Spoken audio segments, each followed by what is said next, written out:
Hay una palabra que Morena convirtió en una de sus grandes banderas políticas: austeridad. Durante años nos dijeron que la llamada Cuarta Transformación había llegado para terminar con los privilegios de la clase política, que los funcionarios ya no vivirían como virreyes, que se acabarían los lujos, que se terminarían los viajes ostentosos, que el dinero público dejaría de utilizarse para satisfacer los caprichos de los gobernantes, que el poder iba a regresar al pueblo y sobre todo que los gobiernos anteriores habían construido una clase política que estaba desconectada de los ciudadanos. Ese discurso fue extraordinariamente efectivo porque millones de mexicanos estaban cansados de políticos que vivían con privilegios mientras que ellos tenían que pagar impuestos, enfrentar inseguridad, esperar en hospitales, sobrevivir con ingresos cada vez más limitados. Una promesa que era muy sencilla: nosotros vamos a ser diferentes, dijeron. Pero aquí es donde comienza el problema, porque después de 8 años de escuchar el discurso de la austeridad, 8 años de gobierno más otros 18 de campaña, todos tenemos que preguntarnos, ¿son realmente diferentes o simplemente cambiaron los beneficiarios del privilegio? Porque una cosa es reducir algunos gastos burocráticos y otra muy diferente es construir una narrativa de austeridad. Mientras que alrededor del poder aparecen viajes, lujos, propiedades, cargos, familiares, personajes que parecen tener una vida completamente distinta a la que se predica desde el púlpito político. Y eso es lo que quiero analizar el día de hoy. No solamente el dinero, no solamente los viajes, ni las propiedades. Quiero hablar de la doble moral, porque el problema de la Cuarta Transformación no es que algunos de sus integrantes tengan dinero. El problema es que construyeron su legitimidad política atacando precisamente aquello que ahora tolera su misma clase dirigente. Tenemos que recordar cómo llegó López Obrador al poder. Una parte fundamental de su discurso era presentar a la clase política tradicional como una élite corrupta, privilegiada, desconectada del pueblo. Los fifís, los conservadores, los adversarios, los políticos que viajaban, los que tenían grandes propiedades, los políticos que utilizaban los recursos públicos, los políticos que vivían en zonas exclusivas. Y todo aquello era presentado como una prueba de la corrupción del viejo régimen. Y entonces apareció una promesa nueva, que el gobierno ya no será para los políticos, será para el pueblo. Uf, perfecto hasta ahí. El problema es que una vez que Morena llegó al poder, esa lógica tenía muchas contradicciones. La crítica al privilegio siguió siendo una herramienta política, pero dejó de aplicarse con la misma severidad hacia los políticos propios de Morena. Y eso ha sido devastador, porque si tú llegas al poder diciendo que un político es inmoral por vivir con lujos, entonces cuando un político de tu propio movimiento vive con lujos, te quedan dos opciones. O reconoces que estabas equivocado antes, o aplicas exactamente el mismo estándar. Lo que no puedes hacer es cambiar la regla dependiendo de quién aparezca en la fotografía que estás viendo.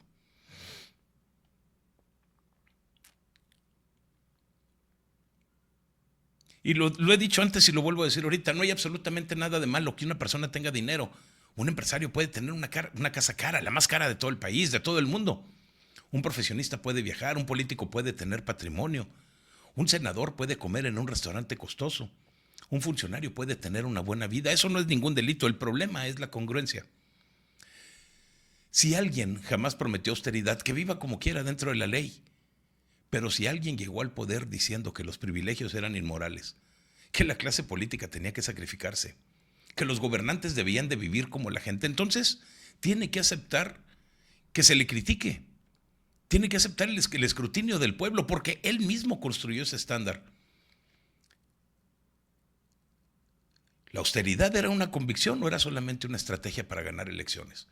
Porque si era una convicción, debería de mantenerse cuando Morena está en el poder. Pero si solamente era una herramienta para atacar a los gobiernos anteriores, entonces estamos frente a una de las mayores simulaciones políticas de las últimas décadas. Y les voy a poner uno de los ejemplos más recientes. Andrés Manuel López Beltrán, Andy. Andy no llegó a la vida política como un ciudadano cualquiera Llegó con un apellido que es sumamente poderoso en la actualidad. Es el hijo del expresidente Andrés Manuel López Obrador. Y eso por sí mismo no debería de ser ningún delito, pero genera una responsabilidad adicional.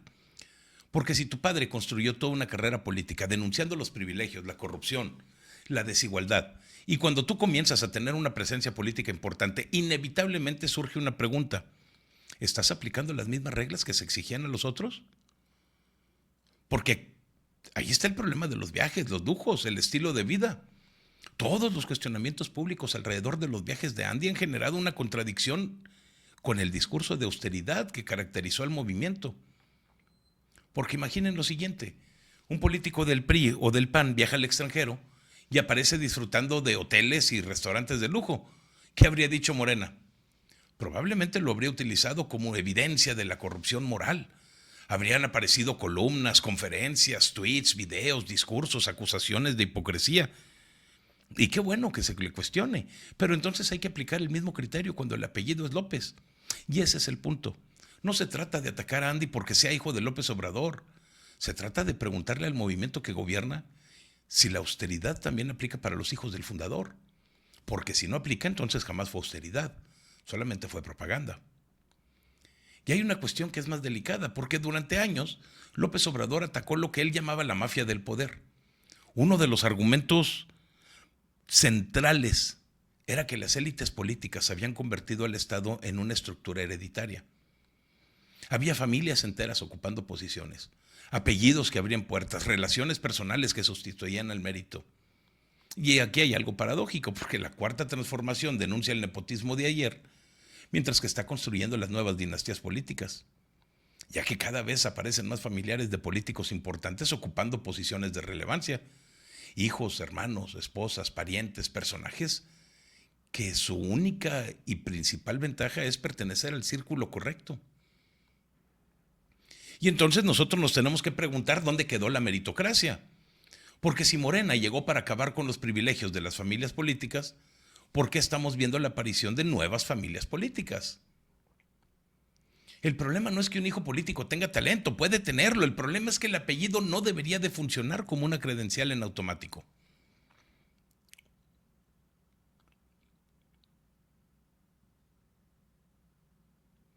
Y hay una frase que resume perfectamente el problema. Austeridad selectiva. Cuando el privilegio pertenece a un adversario, a un opositor, es un escándalo. Pero cuando pertenece a alguien cercano, entonces es una campaña de desprestigio. Si un opositor tiene una propiedad, es corrupción. Pero cuando un integrante de Morena tiene un patrimonio, entonces es un ataque político. Cuando un funcionario de la oposición viaja, es un lujo obsceno. Cuando alguien del movimiento viaja, es un asunto personal. Cuando un empresario tiene dinero, le llaman oligarquía. Cuando alguien cercano al poder disfruta de muchos lujos, no hay nada que explicar porque es mi dinero y yo lo puedo gastar como quiera. Ese doble estándar es precisamente lo que acaba con la credibilidad de Morena, porque los ciudadanos no son tontos, ven la contradicción. Y cuando la gente está observando que las reglas cambian dependiendo del apellido o del partido, comienza a desconfiar de todo el discurso. Y les voy a dar otro ejemplo que es demoledor. Gerardo Fernández Noroña. Ay, ustedes saben lo que yo quiero ese hombre. Mi amigo Noroña siempre tiene roña. Mártir de Tepoztlán pide leche y no le dan. Gerardo Fernández Noroña es un político que ha construido una muy buena parte de su identidad alrededor de la crítica al capitalismo, de la defensa de Cuba, la denuncia de los privilegios. Y entonces aparece disfrutando en Cuba de algunos establecimientos dirigidos al turismo, a los visitantes extranjeros. La pregunta aquí no es si un senador puede comer en un restaurante, por supuesto que puede. La pregunta es qué representa políticamente. Porque Noroña no es un turista cualquiera, es uno de los principales defensores del régimen cubano. Habla mucho de revolución, de justicia social, de igualdad, habla contra el capitalismo, habla contra los privilegios. Pero hay millones de cubanos que viven una realidad completamente diferente. Mientras él estaba en un hotel de lujo, en los restaurantes de lujo, en vehículos de lujo, Los cubanos tienen una escasez de alimentos, apagones, racionamiento, falta de libertades, represión política. Y entonces la imagen se vuelve devastadora. La revolución es para el pueblo, pero el restaurante para el dirigente. Y eso es lo que muchos ciudadanos llamamos comunismo caviar. Porque una cosa es defender la ideología desde un foro académico y otra cosa es defender un régimen político mientras estás disfrutando los privilegios que ese mismo régimen no le puede ofrecer a su población. La izquierda mexicana ha utilizado durante décadas una narrativa muy poderosa. Los pobres contra los ricos. El pueblo contra la élite, trabajadores contra privilegiados. Los marginados contra los poderosos. Pero cuando sus propios dirigentes llegan al poder, se convierten en una nueva élite. Y eso es inevitable. El problema no es que exista una élite. Toda sociedad tiene personas con mayor poder económico o político. El problema es que esa élite niegue que existe. Porque entonces comienza la simulación. El político vive en condiciones privilegiadas, pero habla como si fuera un ciudadano común. Viaja en condiciones privilegiadas, pero habla de sacrificio. Tiene acceso a médicos privados, pero defiende el sistema público. Tiene seguridad personal mientras que el ciudadano está enfrentando al crimen. Tiene contactos mientras el ciudadano espera meses para un trámite. Tiene influencias mientras que el ciudadano no puede ni siquiera conseguir una cita. Y ese es el problema. Y ahora vayamos al caso que ya hemos mencionado de Citlali. Citlali había reportado que tenía un departamento con un valor aproximado de 3 millones de pesos que este año dejó fuera de su declaración patrimonial. Igual que Gerardo Fernández Noroña con su casa en Tepoztlán. El tema político es enorme porque Citlali no es una figura secundaria, es una figura muy visible, es una de las voces importantes de Morena y precisamente por eso su patrimonio tiene que estar sometido a un escrutinio mucho mayor, no menor, porque aquel que exige transparencia a los demás tiene que ser especialmente transparente consigo mismo. La declaración patrimonial no es ninguna decoración, es un instrumento para que los ciudadanos puedan conocer qué tiene un servidor público. Y cuando aparece una discrepancia, la pregunta es legítima. ¿Por qué está apareciendo esa discrepancia? No importa si son 3 millones, 30 millones, 300 mil, la obligación es declarar correctamente porque la transparencia funciona o no funciona. Punto. No hay una transparencia a medias. Y aquí podemos ver un patrón más de los de Morena. Cuando un funcionario de este grupo está enfrentando un cuestionamiento patrimonial, la discusión no termina en vamos a revisar los documentos.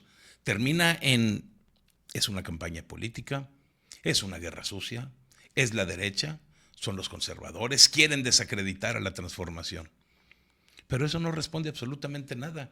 Un documento no se combate con un discurso, se combate con otro documento. Si alguien te dice, tienes una propiedad que no declaraste, tu respuesta es, aquí está mi declaración y aquí está la escritura, punto. No hay más. Pero cuando tu respuesta solamente es política, la sospecha se queda.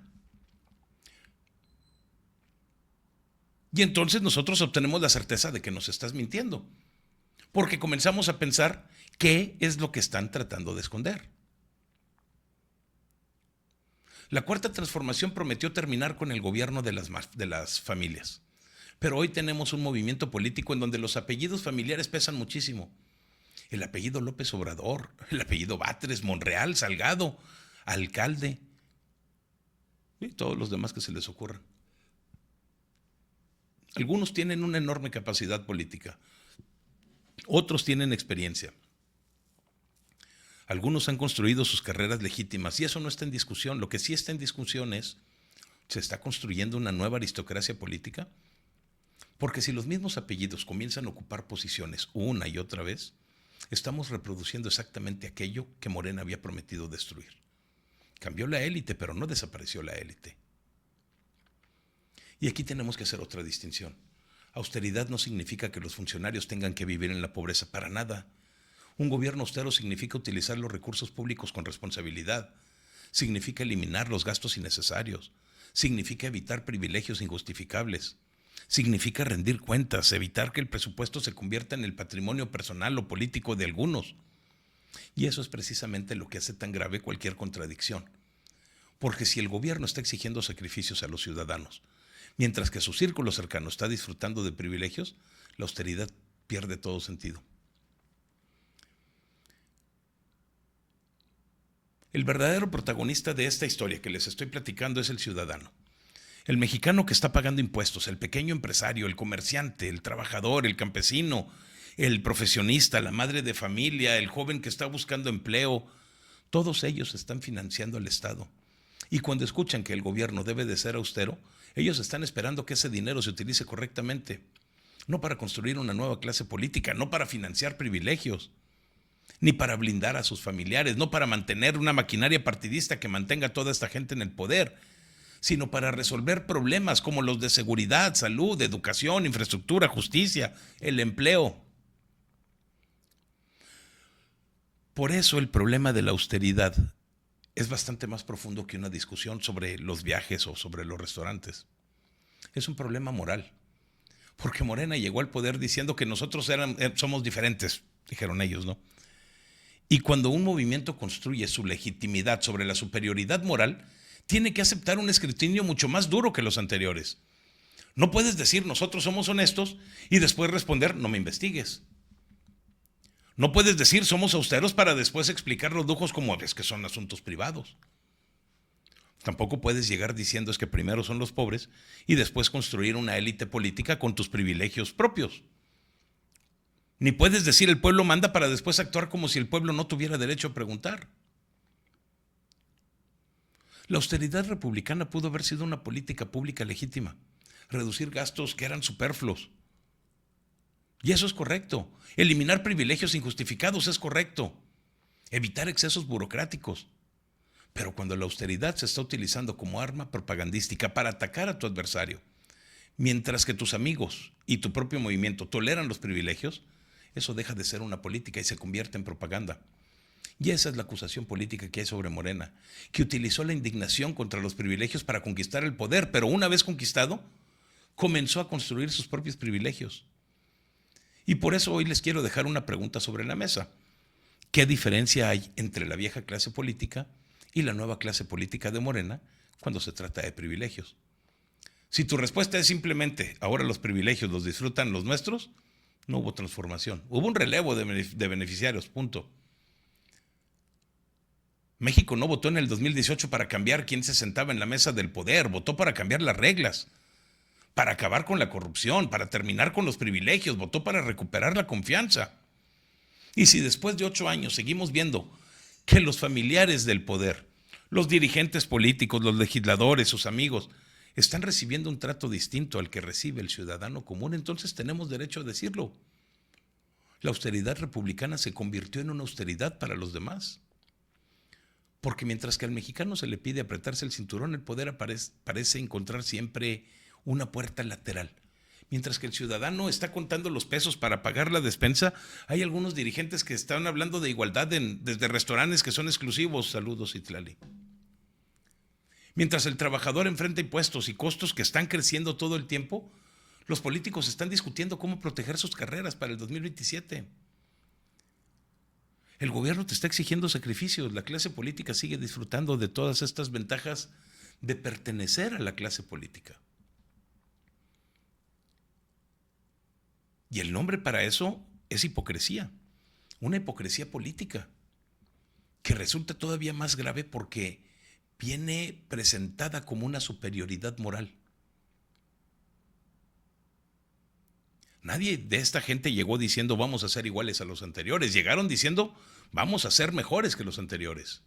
Pues entonces que lo demuestren, pero sin discursos, sin propaganda, ni con ataques a los críticos, con transparencia, con el patrimonio declarado, con las cuentas claras, con una austeridad real, con igualdad ante la ley, con los funcionarios que no necesiten esconderse detrás de sus apellidos, con un gobierno que esté entendiendo algo que es elemental. El dinero público no le pertenece al gobernante, el poder no le pertenece al partido y México no pertenece a una sola familia política, pertenece a todos los mexicanos. Y si la llamada cuarta transformación realmente quiere hablar de honestidad, que empiece por voltearse a ver en un espejo. Porque el mayor fracaso de su discurso de austeridad no es que algunos de sus integrantes tengan dinero, es que después de tantos años siguen pretendiendo que nosotros no estamos viendo la contradicción.